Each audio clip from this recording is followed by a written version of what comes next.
الله أكبر الله أكبر الله أكبر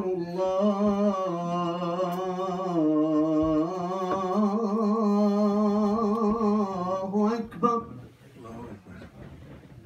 أشهد أن لا إله إلا الله أشهد أن لا إله إلا الله أشهد أن محمدا رسول الله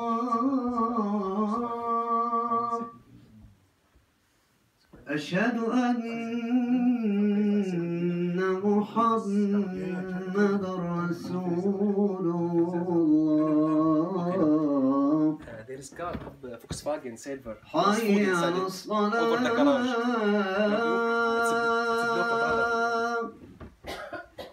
حي على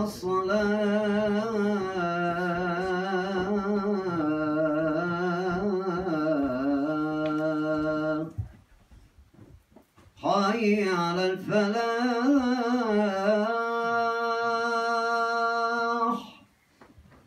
حي على الفلاح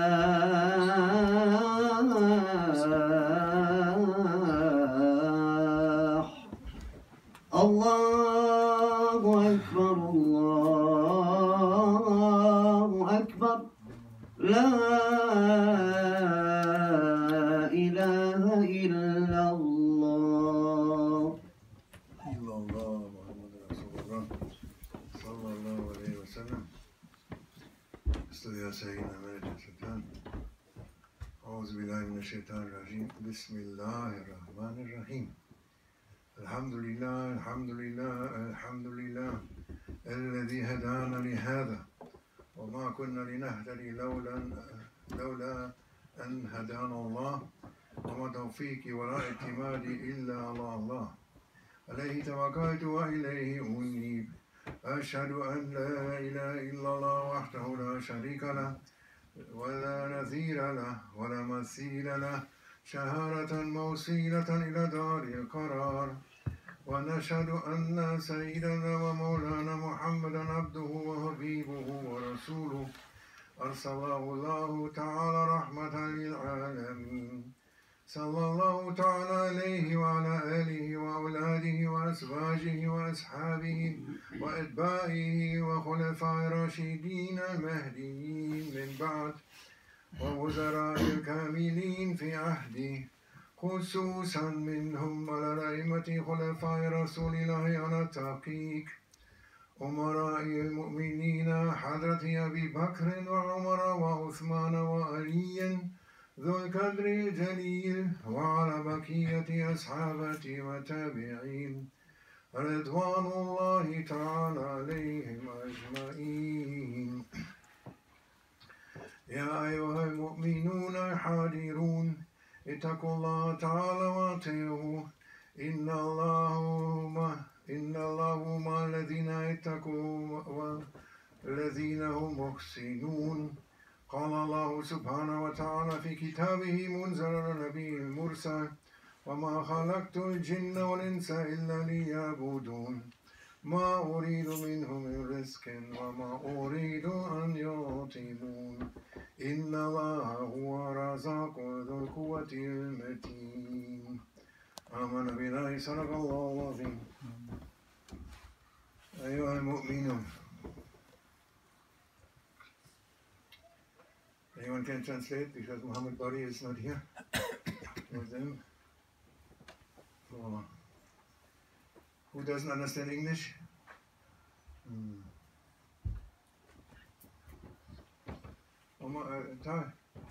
تعالون يجي محمد باري يجي ها؟ أوكي شيخ يجي. نعم هو يجي بعدين هو يترجم إن شاء الله. يجي محمد تعالون إن شاء الله. Mal ein bisschen Deutsch und ein bisschen Englisch, inshallah.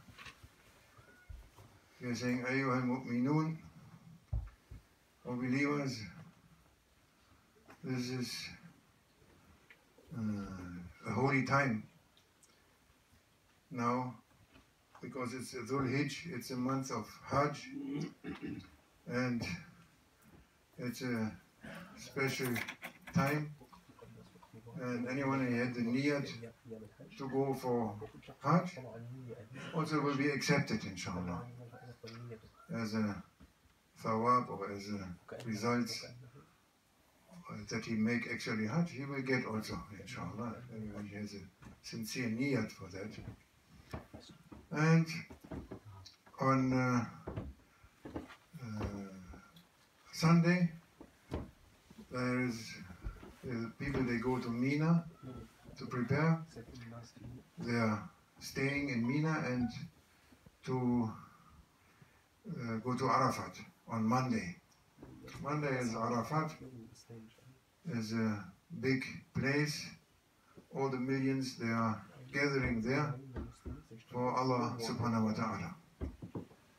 And this day, 9th of Dhul Hijj, you should fast. If you can fast, it's a big honor, and it is a strong recommendation from Rasulullah sallallahu alaihi wasallam for the people who didn't go to Hajj to fast on that day.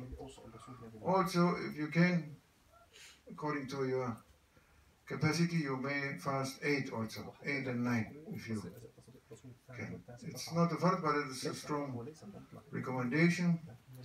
And on Tuesday will be Eid al-Adha. Anyone who can afford it may slaughter an animal. Yes, a sheep is good if you can afford to sacrifice a sheep, or a goat, or even a chicken, or anything, if you can. If not, it doesn't matter. Or you give some sadaqah to, because we are having the fund for Damascus, soup kitchen is going there all the time. You can give something, whatever you have to Sheikh Ahmed Aramik, and with his intention to take part in the sacrificing for this holy day. And the night of that day also is very holy. The two very biggest holy nights is also, and also in Ramadan, Laylatul Qadr, but this is also very strong nights before the Eid, the night. This is, and it is a gathering, and it is showing that you are,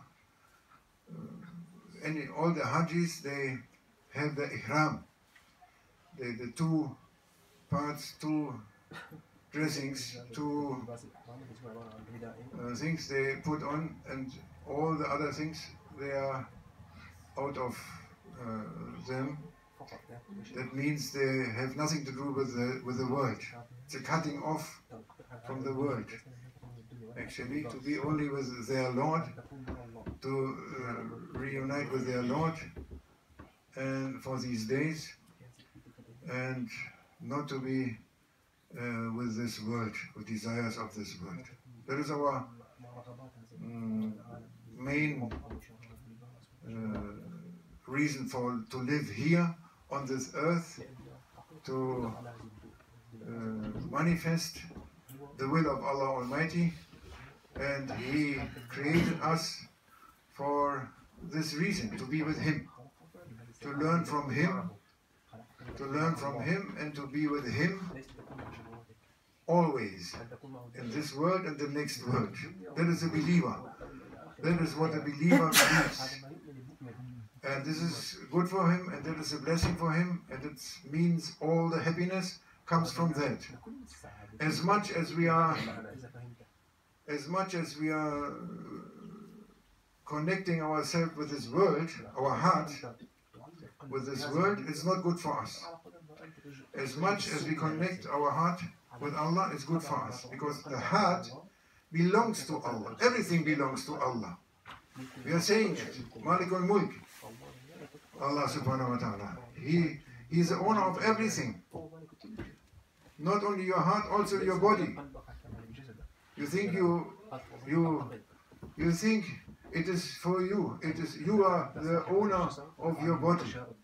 of your own opinion, of your own ideal, of your own imagination. This is all imagination, has nothing to do with truth. You belong entirely, everything from you, before and now and after, to Allah Almighty. It's said many, many times in the Holy Quran, many hadiths from Prophet are saying this. You have to believe. And you may adjust. Every day you must adjust one step nearer to that truth. You're not belonging to anything, anyone, but only to Allah Almighty. And He takes you back. He rent you the body to make good things. And for your soul is actually the Lord of your body. And you are transported by the body. And when it is finished, the body is finished, He takes you out. Soul is taken out, and according to your state and being and actions, you will be in the Akhirah with the happy ones, or not happy ones, or more cleaning, or more, but finally, inshallah, happy ones.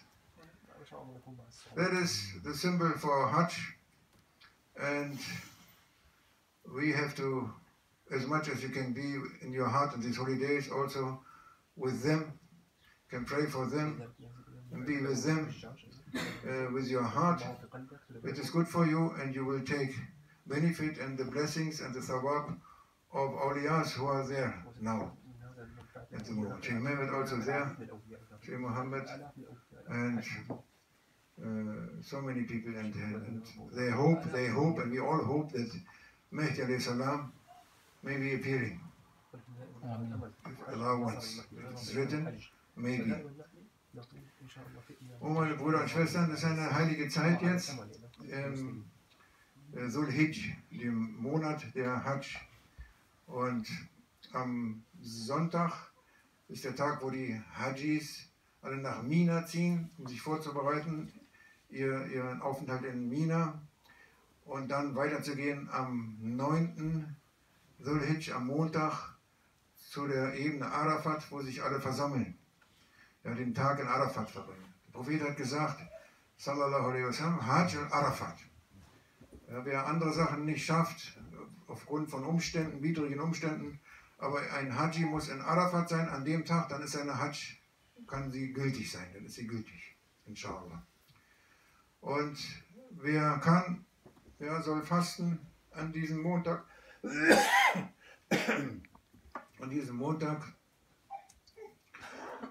das ist sehr stark empfohlen vom Propheten sallallahu alaihi wasallam für die Muslime, die zu Hause geblieben sind, nicht zur Hajj gegangen sind, dass die fasten am Montag, den Fastentag einlegen. Und noch besser, wer am 8. auch noch kann, Sonntag, Montag, wer das am 8. auch noch, von dem Tag von Mina, auch noch fasten kann, ist besser. Ist sowieso kein Fard, ist kein Muss. Wer kann, ist stark empfohlen zu fasten, er kriegt die Baraka. Und am 10. Dhul-Hijj, am Dienstag, ist dann Eid al-Adha, Opferfest, sagen wir auf Deutsch. Und wer opfern kann, ja, ein Tier, soll das tun. Ja, das ist alles Segen, ein Schaf, eine Ziege für die Familie, ja, oder selbst ein Huhn, ein Tier, ja, zu opfern ist gut. Und wer eine Spende geben will, wer nicht so viel hat, aber möchte eine Spende geben für Sheikh Ahmed Aramek, weil wir immer das nach Syrien weiterleiten, zu der Suppenküche in Damaskus, beim Großscheich. Und das ist Thawab, das gibt Thawab. Wer auch geistig dabei sein kann und sich konzentrieren möchte, ja, und das sind heilige Tage, ja, dass man sich zurückzieht. Ja. Hajj ist, dass man sich von der Welt zurückzieht, eigentlich abschneidet. Das symbolisieren schon die Kleidungsstücke, 2 weiße Tücher, eins für den Oberkörper und für den Unterkörper sind, und sonst trägt man nichts. Und das ist, dass man eben die weltlichen Kleider total ablegt und ganz mit Allah ist, ganz mit seinem Herrn sich vereinigt. Das ist die Absicht bei dieser Sache. Und betet für die Hajjis, dass sie ihren Segen bekommen, und seid mit ihnen, so viel ihr könnt, an eurem Herzen, und ihr nehmt Thawab, ihr nehmt die Belohnung. Und wer die Absicht gemacht hat, sowieso, da waren viele Leute, die haben Absicht gemacht für Hajj und es hat nicht geklappt mit dem Visum. Und die haben alle Thawab, kriegen alle die Belohnung, so als wenn sie da gewesen wären. Ja. Möge Allah uns helfen, inshallah. Wir sind für Allah erschaffen, von Allah erschaffen, für Allah erschaffen. Und es gibt keine Wahrheit außer Allah.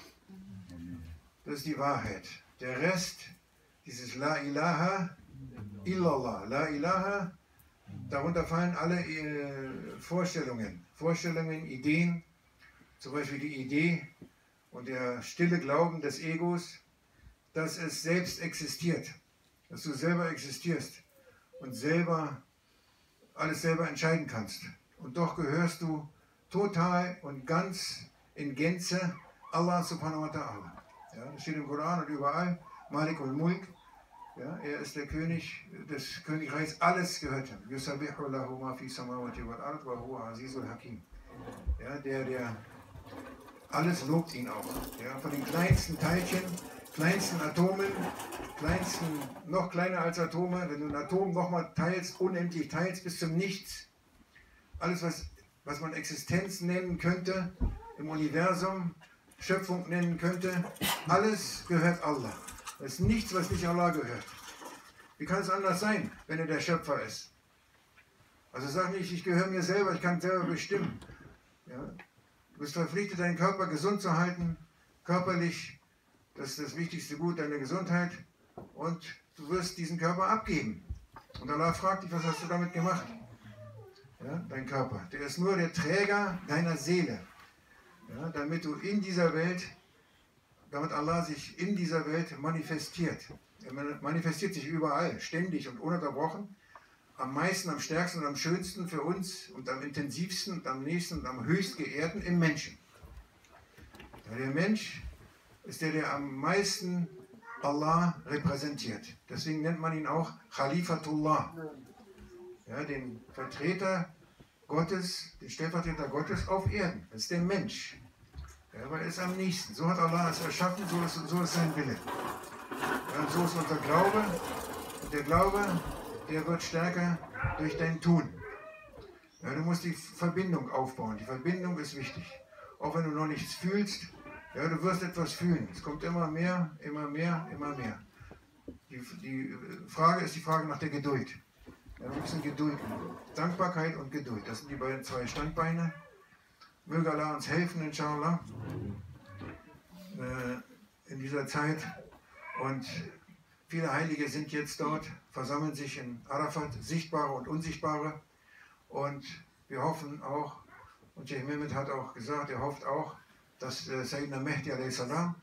Erscheint, auch körperlich erscheint, inshallah. Ja, weil irgendwann in dieser Zeit muss das passieren, inshallah, dass Sayyidina Mehdi a.s.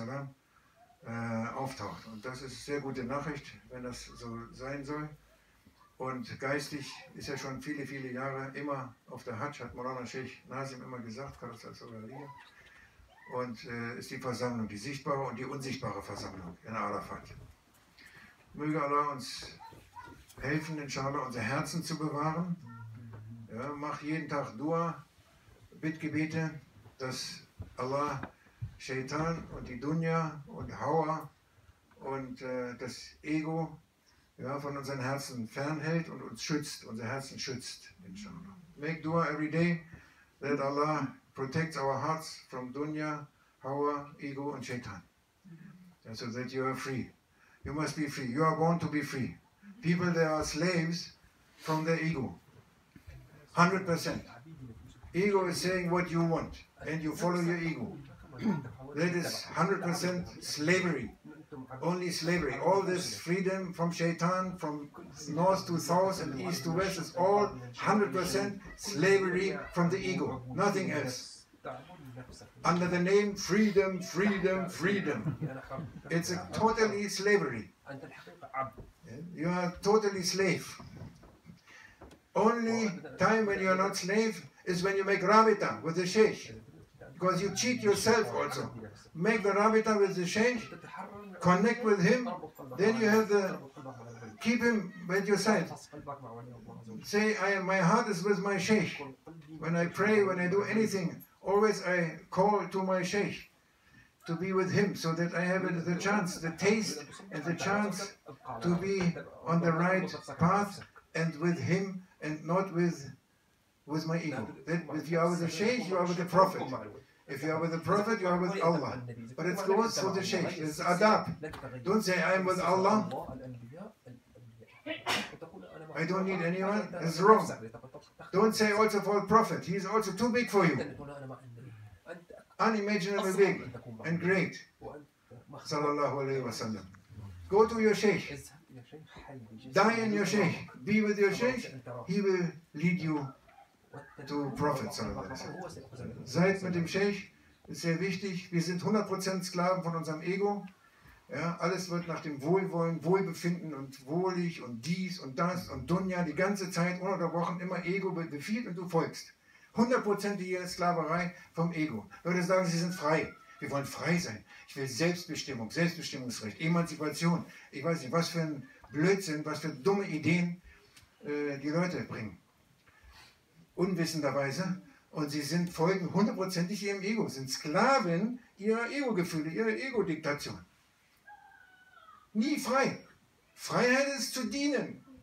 Die Dienenden, die sind frei. Dienende sind frei.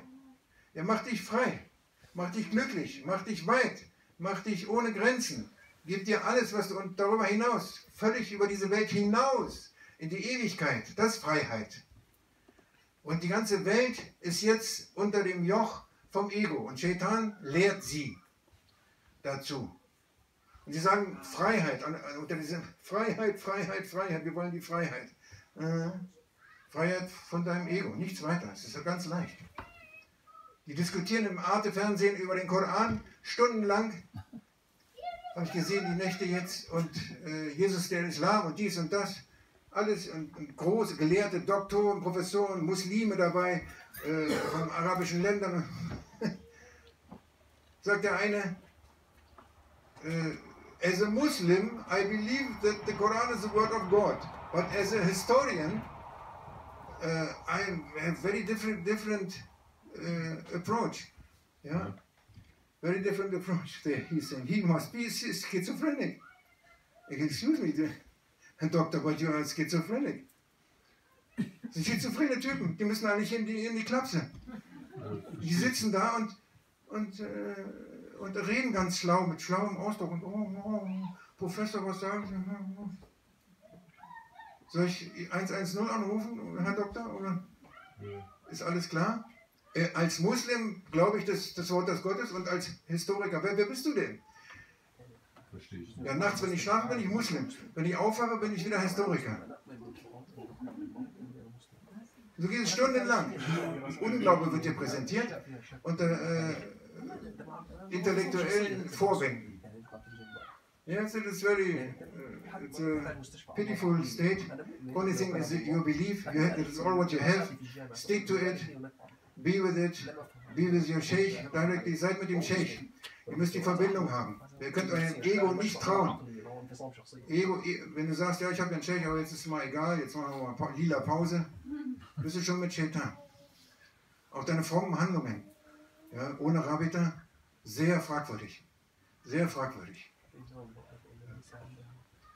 Mach Niyat, mit dem Sheikh zu sein, damit du den Geschmack hast und die Richtung hast und den Schutz hast, dass du nicht für Shaitan arbeitest, sondern und nicht für dein Ego, sondern wirklich mal für Allah. Und wenn du es mal ein paar Minuten schaffst am Tag, ist auch schon gut. Hier Schritt für Schritt, ist kein Problem. Wir sind alle Egoisten leider. Ja, aber jeden Tag etwas, 5 Minuten, 10 Minuten, halbe Stunde, Stunde, heiligen, 24 Stunden für Allah. Du musst nicht glauben, dass die irgendwas nicht für Allah machen. Ist nicht angesagt, irgendwas nicht für Allah zu machen. Alles ist angesagt, alles für Allah zu machen. Alles. Auch Essen, Trinken, Frau sein, also heiraten. Und das ist alles für Allah. Gibt es keinen Irrtum. Mögen Allah uns schützen, inshallah. Und uns in dieser Richtung helfen und diese Niyat, die wir machen, ja, dazu uns helfen, dass wir die erfüllen können, inshallah. Und wenn du die feste Absicht machst, ist gut. Ja, diese Absicht, Allah belohnt dich nach deiner Absicht. Was du nicht schaffst, das tut er vervollkommnen. Yeah? As according to your intention, you may be judged and you may perfect your intention. So make intention. Believe, must not know and say and prove. Don't talk, don't discuss with anyone, any idiot. No discussion. No discussion. Discussion takes your belief out of your heart. Don't discuss. Keine Diskussion mit irgendwelchen Idioten. Das ist uninteressant. Mach du deine Absicht, mach du deinen Glauben, bleib dabei und Allah belohnt dich. Und perfekt, und macht es perfekt, inshallah. Allah uns helfen, ja Allah. Allah inna ahsana al-kalam wa abrahim nizam kalam أبلغ النظام كلام الله الملك العزيز العلام كما قال الله تبارك وتعالى في الكلام وإذا قرئت القرآن فاستمعوا له وأنصتوا لعلكم ترحمون أعوذ بالله من الشيطان الرجيم بسم الله الرحمن الرحيم يا أيها الذين آمنوا اتقوا الله وكونوا مع الصادقين